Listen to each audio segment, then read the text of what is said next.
নমস্কার বন্ধুরা, তোমরা সবাই কেমন আছো? নিশ্চয়ই সবাই ভালো আছো, আর আমিও খুব ভালো আছি। তো দেখো, আজ রাতের খাবার আমি কি বানাবো রুটি, ভেন্ডি ভাজা আর আছে স্যালাড। তো ভেন্ডি ভাজাটা আমি দেখো ম্যাগি মশলা দিয়ে বানাবো। ম্যাগি মশলা দিয়ে বানালে খেতে খুব ভালো লাগে। ভেন্ডি ভাজা বা আলু ভাজা, পটল আলু দিয়ে ভাজা বানিয়ে ম্যাগি মশলা দিলেও খেতে খুব ভালো লাগে। তো এদিকে দেখো আমি রুটি বানিয়ে নিয়েছি, আর রুটি ভাজা বানাবার জন্য কড়াই বসিয়ে দিয়েছি কড়াইয়ের তেল, আর দিয়ে দিচ্ছি ফোড়নে শুকনো লঙ্কা। তো এদিকে তেলটাও গরম হয়ে গেছে। আমি ভেন্ডি, টমেটো, পেঁয়াজ আর কাঁচা লঙ্কা কুচিয়ে নিয়েছিলাম, সব একসাথে দিয়ে দিলাম। তো একসাথে দিয়ে দেওয়ার পর একটু নেড়ে নিচ্ছি।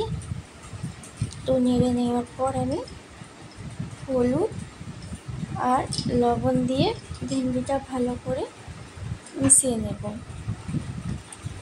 লবণ হলুদ দেওয়ার পর ভেন্ডিটা একটু ঢাকা দিয়ে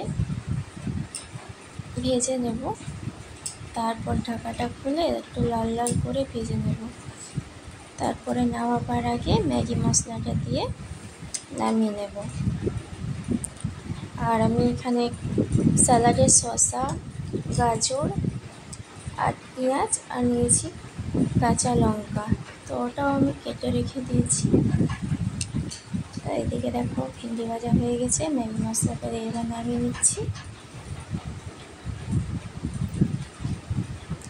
তো রাতের খাবার আছে আমাদের রেডি, গরম গরম রুটি, স্যালাড আর ভেন্ডি ভাজা। তো বন্ধুরা, তোমাদের যদি আমার এই রান্নার ভিডিওটা ভালো লেগে থাকে তো লাইক করো, আর সুন্দর করে কমেন্ট করে জানাও কেমন লাগলো। আজকের মতো টাটা, বাই বাই।